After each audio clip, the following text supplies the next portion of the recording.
Bem, pessoal, então o Cláudio vai mostrar agora para a gente. Eu acho que eu já fiz uma revisão, né, eu dei de programação inteira em 1 hora. Né? Tentei dar em 1 hora o que eu tive em 6 meses lá na COP, com a professora Laura Baiense, aprendendo sobre programação inteira. Então, tentei fazer um overview não, porque vocês não tiveram antes, né? Overview é revisão, né? Mas eu tentei falar ali, passando a ideia, para vocês entenderem a dificuldade que é trabalhar com um problema de programação inteira. Né? Ainda mais se ela for binária, porque ela nos leva a um problema de explosão combinatorial. E aí você tem trilhões de combinações.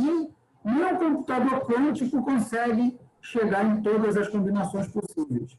Não existe capacidade de processamento capaz de resolver esse problema. Né? Então, aí nós partimos para heurísticas, que são soluções que não são ótimas, que às vezes estão até muito longe da ótima, no entanto, são soluções melhores do que a que a gente adotou até então. Né? Essa que é a questão, isso que é uma heurística. Né? Então, o Cláudio vai mostrar para a gente o problema da mochila. Eu já mostrei para vocês a modelagem matemática, mas ele deve dar mais uma passada. Ele vai comentar no problema e vai mostrar o problema rodando em R. Tá? Então, vamos lá, Cláudio. Show. Libera aí para eu compartilhar aqui a tela, por favor.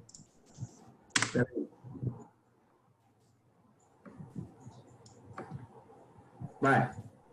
Beleza. Vocês conseguem ver? Oi.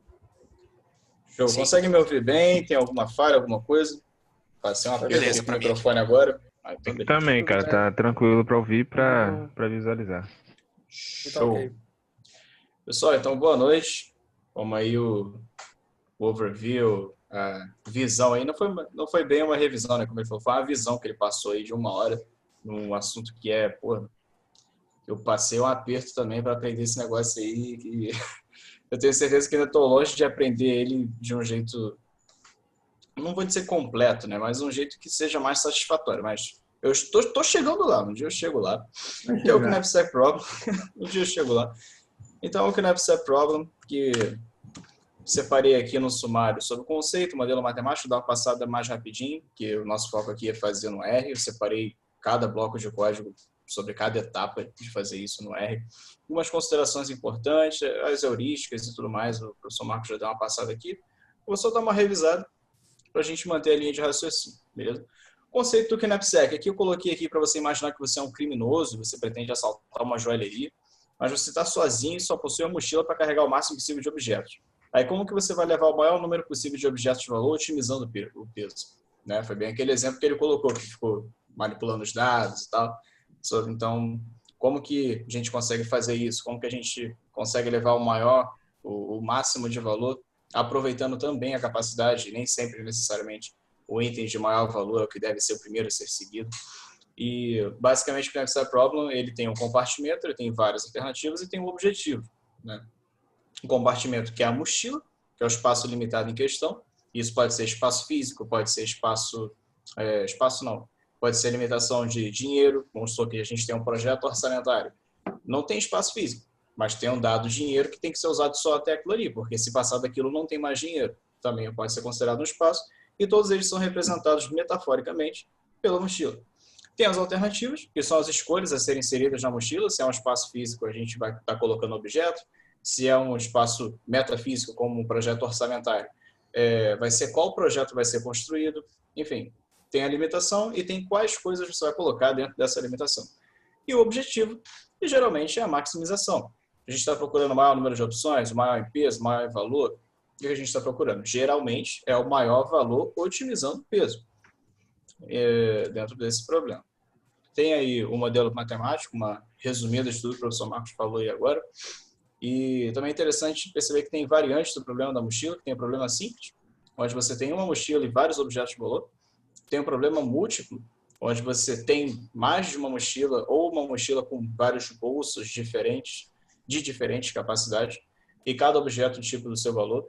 E todas as variâncias têm as variáveis de decisão, restrições e função objetiva. Como o professor Marcos falou aí, a gente sempre está trabalhando com essa situação. Aí, vou deixar isso aqui, depois se o professor quiser disponibilizar depois, é bom para dar uma olhada para captar a lógica do problema. Uma das possíveis soluções, como que a gente consegue atingir o resultado usando o knapsack? Eu juntei alguns aqui, acredito que ainda tenha mais, mas eu peguei os principais, e se trata da enumeração exaustiva, que ele é o menos eficaz de todos, na verdade, isso aqui existe, acho que é só também para a gente fixar a lógica, porque ele não tem muita aplicação prática. Ele é um problema combinatório que você vai resolvendo por enumeração exaustiva. Tipo, você vai tentando todas as soluções possíveis até achar a melhor solução. Se você está com um problema com 2 variáveis, acho que isso até dá para fazer, mas 3, 4, 5 passos disso já era. É uma utilidade praticamente nula. É praticamente inútil a enumeração exaustiva, ainda mais quando a gente fala de variáveis realistas. Quando a gente trabalha com 20, 30 opções, sabe? Tem a programação dinâmica, que ele também costuma ser muito usado. Recursividade que ela armazena os resultados e ele reduz o número de requisições. Inclusive, essa é a função no R que a gente vai ver aqui daqui a pouco. Tem o método guloso, que na verdade sempre, igual falou do caso do poeta, né? Vou pegar o de maior valor. Mas isso nem de longe é a melhor opção a ser feita. Tem o backtracking, que ele é parecido com a enumeração exaustiva, mas ele tem uma diferença, que ele é estruturado com base na força bruta. Vocês estavam falando aí de hacking aí nas aulas. Força bruta, inclusive, fica a curiosidade, ele é um dos métodos de hackear. A pessoa vai tentando a senha, assim.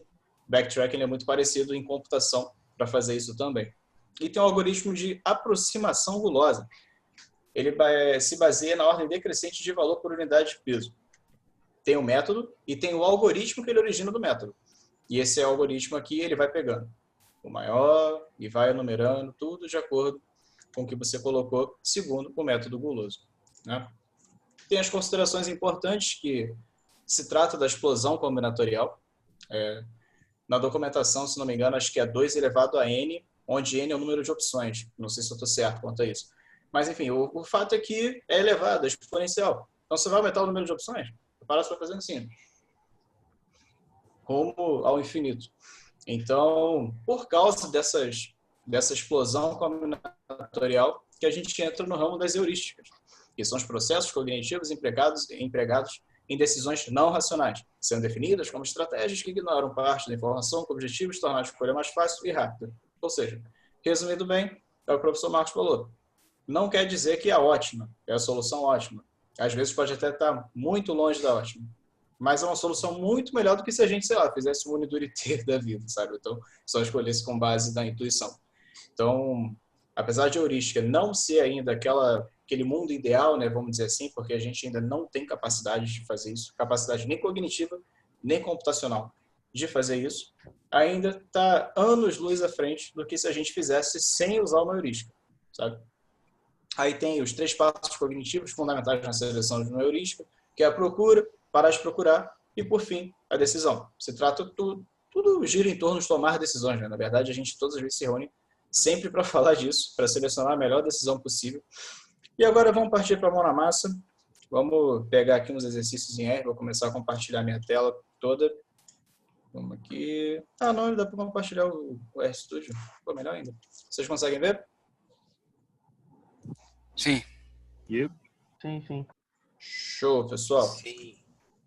Quem tiver o R e quiser fazer, ou enfim, vai falando que eu coloco aí no chat, ou então depois eu disponibilizo, enfim, sei lá. Beleza. Mas o fato é o seguinte, eu sempre gosto de começar scripts em R, principalmente a apresentação armazenando uma variável string, para dar umas boas-vindas, né? É um ritual que eu tenho. Aí eu armazeno ali, knapsack problem no R. Aí eu imprimo isso. É bom até que dá uma verificada, se já não vai dar algum erro dentro de cara. Aí, beleza. Para vocês usarem o knapsack problem no R, vocês precisam instalar esse pacote aqui, Adagio. Install packages Adagio. Aí você roda. O meu vai abrir essa janela porque eu já tenho instalado, então não preciso fazer isso de novo, senão vai bugar a parada toda. Então eu vou cancelar aqui. Mas, se você não tiver, deu erro aqui porque eu já tenho instalado. Mas se você não tiver, vai instalar ali rapidinho, show de bola. Aqui você puxa ele no library. setup clássico do R. Sempre você tem que instalar algum pacote e puxar ele depois. Aí, beleza. Esse exemplo aqui tem 3 exemplos.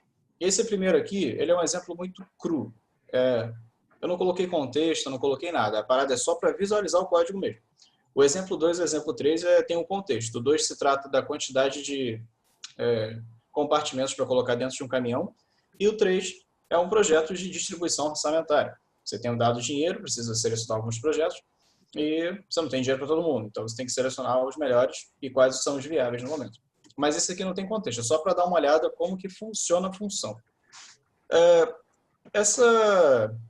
Esse pacote, o Haddad, ele tem o knapsack, que ele chama de knapsack único, que é aquele que eu puxei lá na apresentação, que é o que você tem uma mochila só. E ele também tem o knapsack múltiplo, que é quando você tem mais mochilas ou mais bolsos. Eu coloquei os 2 exemplos aqui. Bem, você precisa, no knapsack único, você tem que ter o vetor de valores. Valores é aquilo que você dá mais importância.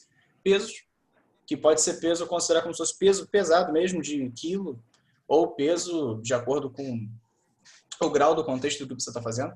E tem o máximo, que você fala da capacidade. Você pode chegar até quanto nisso aqui. Nesse exemplo tem esses valores aqui, de acordo com a importância, os pesos e a capacidade. No caso aqui, a capacidade, vamos supor que seja peso em quilo. Ele só pode ter até 102 quilos.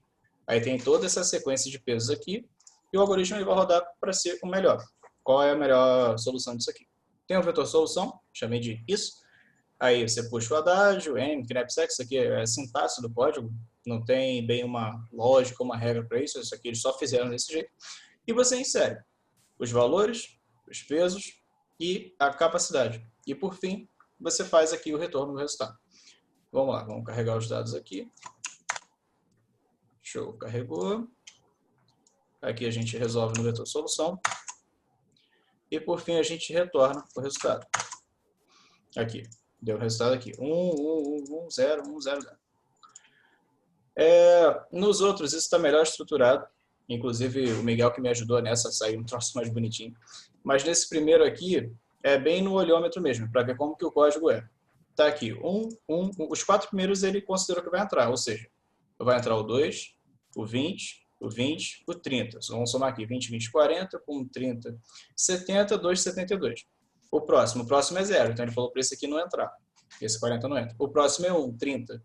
A gente já estava com 72, com mais 30, 102. Bateu a capacidade. Agora que bateu a capacidade, ele já desconsiderou os outros. Então essa é a ordem aqui que ele considerou nesse knapsack único. Ô Cláudio. Fala.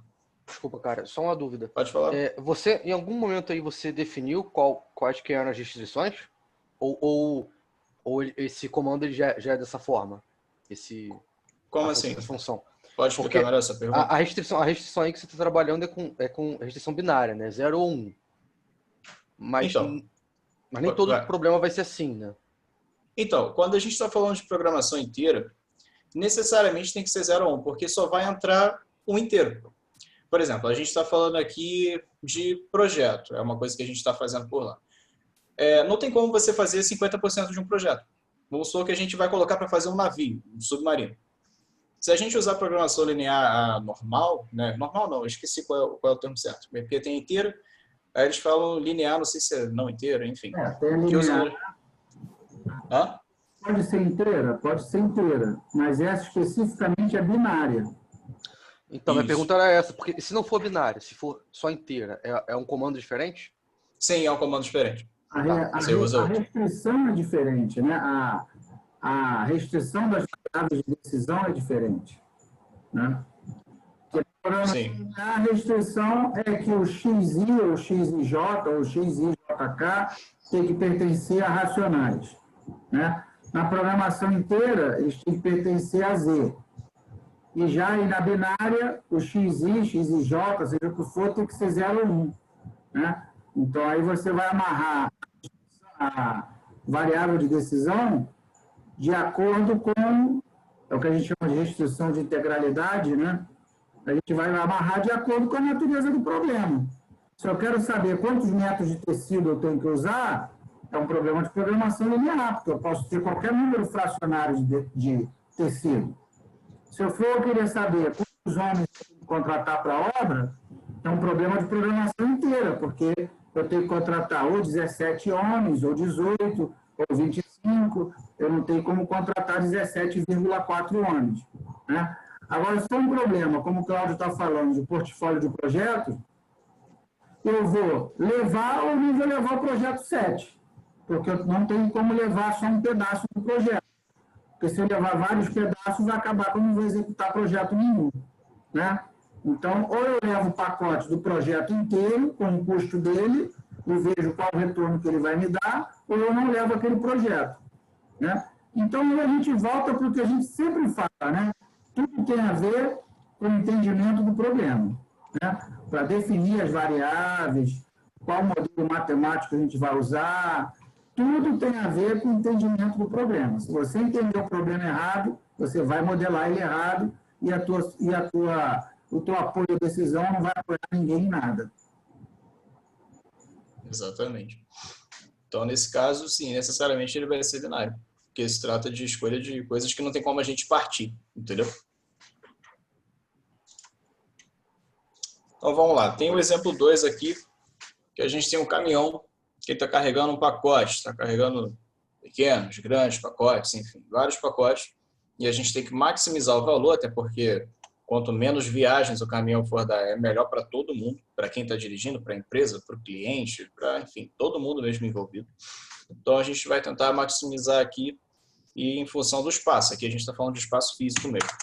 Vou carregar aqui a variável, imprimir comando, seguir o virtualzinho, instalou, aqui eu já puxei também, vou jogar aqui de novo. Então, vamos lá. Aqui tem o vetor de valores. Como que a gente está falando de um caminhão levando coisas, então a gente pode considerar o valor monetário, pode considerar valores de importância, enfim, determinado por cada pessoa. Vamos supor que a gente está fazendo uma mudança de uma casa. Tem gente que gosta de imóvel antigo porque é do avô, da família. Então, apesar daquilo ali ter um valor monetário muito depreciado, pode ser que para a pessoa tenha um valor muito grande. Então, pode ser que considere. Então, aqui eu coloquei vetor de valores como importância. Considere importância você na posição de decisor que você achar mais pertinente nisso aqui. Eu não também especifiquei muito nesse sentido. E a mesma coisa, importância aqui, vários valores. Detalhe que eu estou usando o vetor aqui direto inserido no código, mas se você estiver trabalhando com uma base maior, nada te impede de puxar uma planilha de Excel, um banco de dados .csv, quando a gente está falando de dados maiores. Mas aqui eu coloquei até porque para deixar mais didático na hora de bater o olho. E tem um vetor de pesos, que aqui é literalmente peso em quilos, onde cada coisa que ele está levando tem um valor diferente e tem um peso em relação ao seu valor. Deixa eu tirar esse sum aqui que eu estava fazendo um outro teste. E tem a capacidade, que aqui é de 3.600 quilos. A gente está considerando como se fosse aquele caminhãozinho, o VUC, acho que é veículo unitário de carga, veículo único de carga, alguma coisa assim. E por fim, vetor de solução, e aqui os resultados já estão melhor separados. Mas vamos parte a parte. Vamos carregar os valores aqui primeiro. Show. Carregou. Vamos fazer a solução. Do MKnapsack.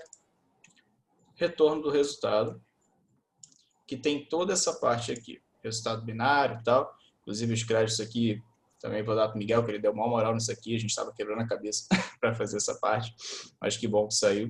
Onde a gente pegou o resultado binário, considerou o total da utilidade como zero e tal, e aqui a gente usou um for. A gente usou uma estrutura de repetição aqui, onde, de acordo com algumas funções do próprio R, como length, né? Esqueci a tradução direta de length. Não é distância, não. É o tamanho, a unidade, o tamanho da lista. Se eu tenho ali essa 20 elementos, o tamanho dele é igual a 20 unidades. Né? Ou 20... Isso, comprimento. Era isso que eu estava tentando lembrar. Show de bola. E usando isso, a gente conseguiu alinhar e pegou os resultados de acordo com o que foi selecionado da função MKnapsack. Então, vamos selecionar essa parada aqui. Tem. Gerou aqui, ó, deu o resultado binário aqui. Mas, olha como é que já fica chato. Diferente do outro que tinha muito menos opções, imagina a gente ter que olhar cada um aqui e olhar e bater no olho aqui, pô, 0. Então, o primeiro não leva. 1, o segundo leva. 2, primeiro... Pô, vai levar uma vida se for um negócio de 30, 40 opções. Então, usando essa estrutura de repetição aqui para mostrar o comprimento dos dados que a gente está trabalhando, a gente conseguiu separar aqui o total da utilidade, quanto que a gente conseguiu pegar em questão de valor, e o peso carregado. Aqui a gente conseguiu usar exatamente 3.600 quilos e carregou o máximo possível, né, a ótima, vamos colocar aí, se levando em consideração as heurísticas também, o ótimo aqui foi 11.920 dos valores que a gente tem. Então a gente conseguiu preencher o caminhão inteiro e carregando o máximo de valor possível, de acordo com os critérios do próprio decisor. Então aqui a gente já tem uma aplicação bem prática.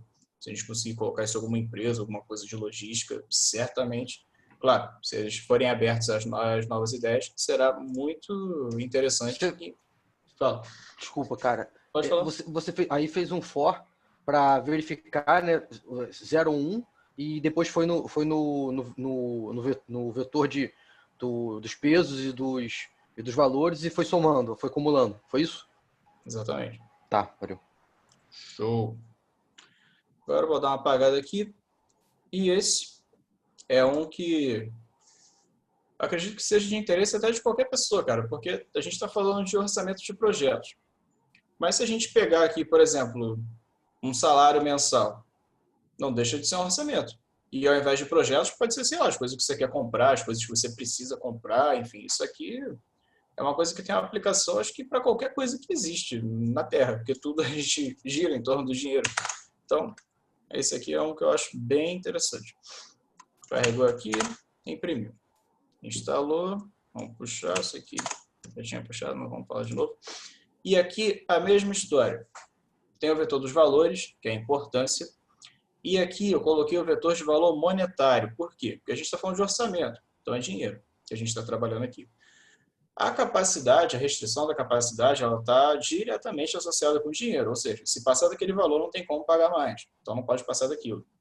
Logo, ao invés de ser o peso da mochila, né, o peso físico que tinha lá no caminhão, aqui o peso, entre aspas, é o quanto custa. Ou seja, quanto mais custar, mais pesado vai ficar. Então, vamos olhar. O resto é a mesma coisa que foi feita no código anterior para poder associar, somar, mostrar qual foi o resultado total, o que entrou, o que não entrou. Então, aqui vamos carregar os valores. Carregou. Vamos rodar aqui o vetor solução. Rodou. Agora vamos mostrar o resultado.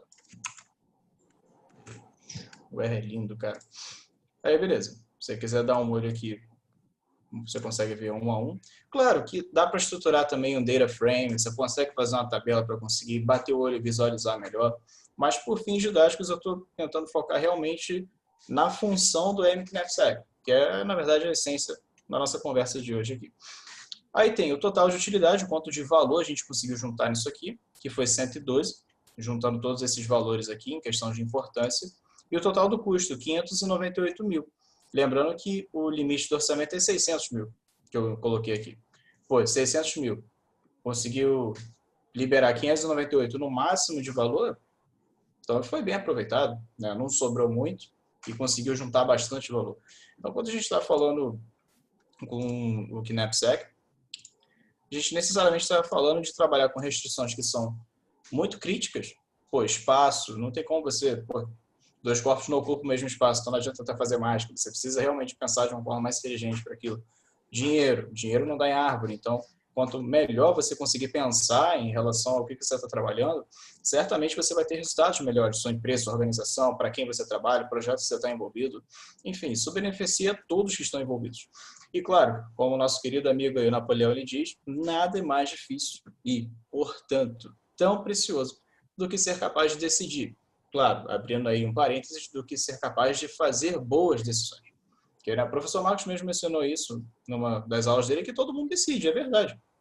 A gente decide várias coisas, uma porrada de coisas o tempo todo.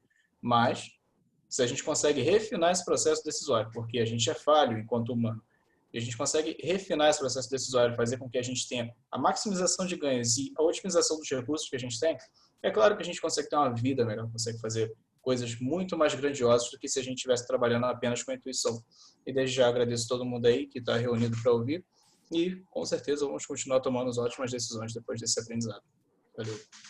Muito bom, muito bom. Sensacional. Valeu. Parabéns, garoto. Tirou onda, hein? Adorei do assunto. Não conhecia muito. Fiquei Não empolgado aí conhecia nada, mano. com os Foi próximos passos. enquanto ele tava mostrando, eu tava lembrando de 20 coisas que eu podia aplicar isso aí. Falei, caraca, cara. Não, É uma Aprendendo utilidade isso também infinita, é né? impossível não pensar. Pô, isso dá pra Parabéns aí, ô Cláudio. Parabéns Valeu. aí mesmo. Agora que o Cláudio ele ensina muito bem, ele fala fácil, cara. Na boa, se você não seguir essa carreira, bicho, vira político que tu leva muito bem, cara. Eu falo, né, cara? Você começa a estudar PO é uma droga pesada, né, Renan? Começa a ver aplicação em tudo, né, Renan? É um caminho sem volta. Realmente. Sem volta, E aí, o que me assusta é como é que as organizações ainda tomam decisões tão ruins, cara. Porque essas ferramentas, elas não são novas. É o que eu falei. O George Dantzig, quando pôs o método Simplex, foi em 1947. Então, a gente está falando aí de 70 anos, cara, que isso já é conhecido, né? E aí você vê um caminhão do correio que vai vazio, volta vazio. Você fala assim, não é possível, o nego está de sacanagem. Entendeu? Então, você vê as decisões são muito ruins, cara, muito ruins. Principalmente aqui no Brasil, né? Lá fora está um pouco melhor, né? Na Inglaterra, né? O pessoal usa mais PO e tal. Mas aqui não tem planejamento para nada, cara. Para roteirização, para coisa de carga, para nada, né? Eu tenho um TCC de portfólio de investimento, aí eu falei para o aluno, mas como é que é feito hoje? Como é que vocês investem, como é que vocês formam o portfólio de vocês, da organização? Não, professor, é pela hora de chegada. Chegou, a gente paga. A hora que acabou o dinheiro, não dá para... Meu Deus do céu, cara. Nossa. Que crime. Para todo mundo estar aqui assim nesse grupo, isso é um crime ouvir isso, cara. Falei, não pode ser assim. Tu tá me sacaneando. Caraca. É assim. Chega, quando acaba o dinheiro, acabou. Eu falei, então tá bom. Então você paga sensacional. Você paga 2 milhões que vai estudar a formiga saúva, que dá coisa de Manaus, aí você paga 2 milhões. Aí tem outro projeto que é 400 mil, que vai acabar com a fome na África. Aí você, não tem 400 mil, porque já acabou o dinheiro. Você estudou a formiga lá da Amazônia. Covardia, né, cara? Você estudou a formiga da Amazônia 5 vezes mais caro, mas não acabou com a fome da África por 400 mil. É assim. Eu falei, então, realmente, né? Aí ele propôs lá no TCC dele, é claro que não foi adotado, né? Porque, né, a ideia é não funcionar mesmo, né? Mas ele fez uma proposta, de como formar um portfólio ótimo, alinhado à estratégia organizacional, né, e tal. Mas isso tudo tem um lado de bom, né? Pra gente. Né? Oportunidade, né? Tem um lado de bom, né? Você chegar em qualquer lugar e fizer não precisa fazer o 5S, não. Se você fizer o 3S, aumenta 20% a produtividade. Caraca, mudou tudo. É tudo tão zoneado que você arrumou as gavetas e você já aumenta em 10% a produtividade do lugar. O lugar já tá bom. Você colou uns post-it lá no quadro, cara. Opa, já tem um plano. Não tinha nada, pô. Não tinha nada. Já tem um plano. Não tinha nem post-it, pô. Tu foi lá comprar na papelaria agora, pô. Não, cara, ainda bem que eu nasci no Brasil, né, cara? Imagina se eu tivesse nascido na Alemanha. A gente já tá servindo no McDonald's. Né? Todo mundo sabe essas coisas, né? Ainda bem que a gente nasceu aqui, porque aqui a gente tem espaço para crescer, né? Um salário maneiro, né? Sabendo essas coisinhas, né? Nem de tudo é ruim, né? Tem o trade-off aí também. Ainda bem que a minha nem estava frito, né? Então, é isso, cara.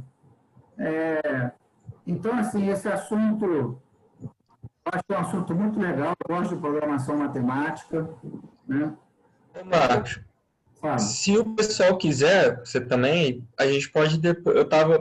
que o Haddad é um dos packs que tem que trabalha com essa parte, ele é mais pro problema da mochila. Mas tem também que eu já estava estudando, que é o LP Solve, que ele trabalha tanto com a linear, trabalha com a binária e trabalha com a inteira. Depois, se a gente quiser, a gente pode marcar uma live com o pessoal fazendo uns probleminhas de programação linear, tal, fazer a aplicação do simplex, como é que a gente estrutura ele no R, e ver como você faz para trabalhar só com inteiro. Dá pra gente fazer isso também, tá legal? Eu tô dentro, hein? Vamos marcar. Então, a gente marca sim. LP Solve tem no Python, hein? Vamos. Como é que é? LP Solve tem no Python, hein? Eu vi Python. Eu estudei do R. O R é mais simples, pô. Eu vi um Python no meio, pô. Como é que é o... Né? Qual que é o Lohan? Eu jogo aqui o meu, né?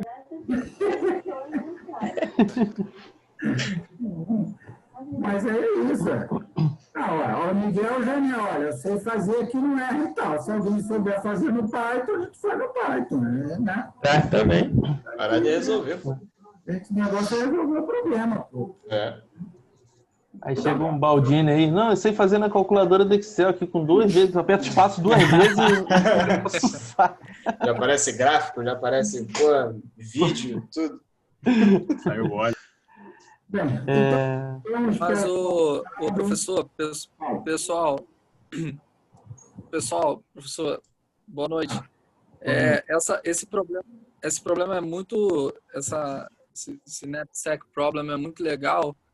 Quando vocês estavam falando, eu estava analisando, porque assim, eu trabalho como consultor no varejo, né, na área no caso, na área tributária de supermercados. E existe um problema muito sério para supermercado com o custo da mercadoria vendida. Porque pensa assim, se um mercado ele fatura, tem de receita bruta 1 milhão, ele normalmente tem um custo de mercadoria vendida de 720 mil. Caraca. Então, assim, qual o problema que o cara tem? Ele sempre vai ter esse problema aí do NetSec, porque ele tem um orçamento limitado e ele tem 500 milhões de vendedores dando promoção para ele e ele não pode aumentar o estoque, porque senão ele sufoca o fluxo de caixa. Excelente. Então, assim, isso cara, é fantástico.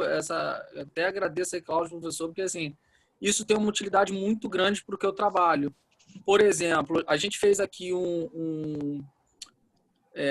no caso, como eu vou te dizer, um painel, né? A gente chama de dashboard, para poder demonstrar até os impactos tributários em cada compra, porque o mix de produtos, você tem cesta básica, aí você tem 7% de tributação na entrada, 7% na saída.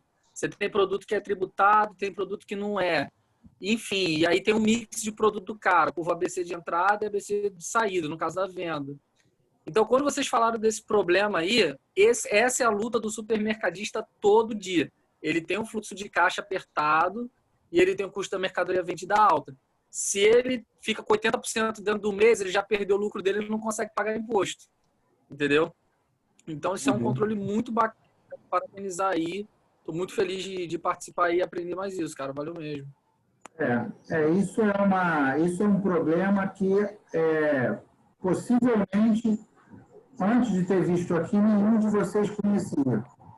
Porque isso aí a não ser o Miguel e o Cláudio, que estão trabalhando lá comigo, mas isso é um conteúdo que a gente só aprende no mestrado e doutorado em PO. Então, nem na graduação, normalmente, não é trabalhado isso, né? Na graduação... Eu cheguei a ver no IME, mas só o algoritmo guloso. Ele mostrou mais bem assim, ó, você tem a mochilinha, você coloca a quantidade aqui, vai entrando até acabar e depois que lotou, acabou. Mas tipo... Mas você viu no mestrado. Mestrado. Pois é, nem na graduação, nem em engenharia de produção não dá isso. Na graduação não dá. Né? Realmente, não deu não. Não deu não dá mesmo não, cara. Então, é um conteúdo muito, muito específico da PO, né, que a gente só vê em programas de mestrado e de doutorado. Né? Então, assim, vocês são privilegiados de estar tendo contato assim, com uma coisa tão específica, tão bacana aí da PO. E a ideia é sempre essa, né? Então, é o que eu sempre falo, é aumentar a cestinha de métodos de vocês, né? Então, eu falo para o Jonathan falar um pouquinho de simulação de eventos discretos, aí agora o Cláudio fala um pouquinho de programação inteira, né, binária, aí depois a gente fala um pouquinho de multicritério, e assim a gente vai, né? E assim a gente vai aumentando a nossa cestinha de métodos, né? Para a gente poder caminhar. Tá? Qualquer dia eu vou marcar alguma coisa para a gente falar de simulação de Monte Carlo. Né? Mas deixa mais para frente, deixa a coisa caminhar e na hora certa a gente vai falar. Professor, essa simulação de Monte Carlo é de análise de risco, não é? Também. Né? Também a gente usa para análise de risco. Também. Na verdade, a análise de risco, uma das ferramentas que ela usa é a simulação de Monte Carlo, para fazer a análise de risco. A simulação de Monte Carlo é uma ferramenta da análise de risco. Entendeu? Tá? Então, então obrigado aí, boa noite aí a todo mundo. Professor? Quinta-feira eu vou fazer uma live lá com o Júlio César, vou falar sobre as ferramentas computacionais e tal. Se alguém quiser participar, vai ser quarta-feira no Instagram. Eu estou dentro. Beleza, dia 23, no né? No Instagram, professor? No Instagram, Instagram. Show de bola. Professor, ia ter a segunda parte do F Trade-off, né? Vai ser quando? Vai ser, acho que vai ser no dia 28, né? Segunda que vem. Sim, acho que é na próxima semana. É o problema da ordenação. Já vimos o da escolha, agora ele vai fazer a ordenação, dia 28. Sim, show. Tá? E depois o Miguel Show de bola, mas... Miguel tá aí. Depois vamos fazer uma com o Miguel, que aí ele vai mostrar o problema completo que a gente está trabalhando lá na Marinha, aplicando primeiro o fio trade-off, gerando os pesos, parará, e jogando no R, no problema da mochila e achando a solução. Aí vocês vão ver... Fazer o framework completo. Vocês vão ver o nosso problema lá completo, como é que está. É claro que a gente vai dar uma mexida nos dados, né? Porque os dados são sigilosos, são lá do Ministério da Defesa, mas eu quero que vocês entendam só o framework que a gente está trabalhando, né? Então é isso, tá? Então, pessoal, vamos lá. Quarta-feira, amanhã eu vou dar aula na Casa da Pesquisa Operacional. Quarta-feira vai ter a live lá com o Júlio César, sobre ferramentas computacionais, e aí segunda-feira que vem vai ser a do Cláudio falando no fio trade-off, no problema da ordenação. Tá? Então essa é a nossa agenda aí para daqui a uma semana. Tá bom? Falou então, pessoal. Valeu, obrigado, Cláudio. Obrigado, Cláudio. Parabéns, hein, Cláudio. Parabéns, Cláudio. Valeu, mestre. Tamo junto.